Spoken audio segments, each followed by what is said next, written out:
Merci de nous rejoindre sur Radio J. Serge Rafal est avec nous ce matin pour sa chronique C'est bon pour la santé. Bonjour Serge. Bonjour Inanna. Alors Serge, vous aviez envie de nous parler aujourd'hui des aliments fermentés. Pourquoi ? Peut-être par nostalgie, Inanna, les cornichons sortis du tonneau que nous allions acheter rue des Rosiers. Plus sérieusement, pour des raisons médicales. En effet, on sait depuis peu de temps qu'ils constituent des mets de choix pour les bactéries intestinales qui en raffolent.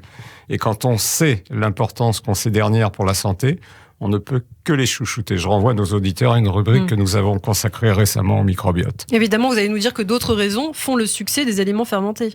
Les aliments fermentés constituent un produit naturel qui correspond aux préoccupations écologiques actuelles et au rejet de l'alimentation transformée ou ultra transformée. En alliant le naturel et la tradition, ils séduisent des consommateurs en quête d'authenticité, de qualité, de mieux-être, de santé. Bon alors, on parle d'aliments fermentés, mais on oublie la question essentielle. En quoi consiste la fermentation exactement ? La fermentation, c'est le premier mode de conservation inventé par l'homme. Il consiste à transformer les sucres naturellement présents dans une grande variété d'aliments en acide acétique, ça donne le vinaigre, en acide lactique, ça donne la choucroute, le fromage frais, les olives, le pain au levain, le yaourt, ou en alcool, la bière, le cidre, le vin.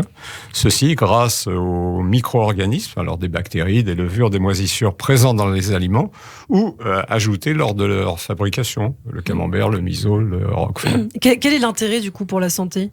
Ce procédé tue les bactéries pathogènes responsables du pourrissement et renforce la qualité nutritionnelle de ces aliments. Il augmente également leur digestibilité et surtout, nous l'avons dit, renforce les bactéries saprophytes, qui sont les bonnes bactéries essentielles à de nombreux domaines de la santé. Alors, il y a beaucoup d'aliments fermentés en vogue en ce moment. Quels sont-ils ? Ils sont et ils seront, je pense, de plus en plus nombreux car il existe une demande incontestable et croissante. Alors, citons les plus en vogue actuellement, le chou fermenté, donc vraiment la choucroute, le kéfir de lait, c'est des grains de kéfir qui sont ajoutés dans le lait, le kimchi, c'est un plat coréen à base de légumes et de piments fermentés, le kombucha, c'est une boisson acidulée fabriquée à partir du thé qui est consommée en Chine et en Russie, le miso, qui est la pâte fermentée de soja, et puis surtout, ce qu'on connaît bien, nous, les pickles, les carottes, citrons, concombres, cornichons, navets, oignons, radis, le tempeh, voilà, un plat indonésien à base de pâte de soja.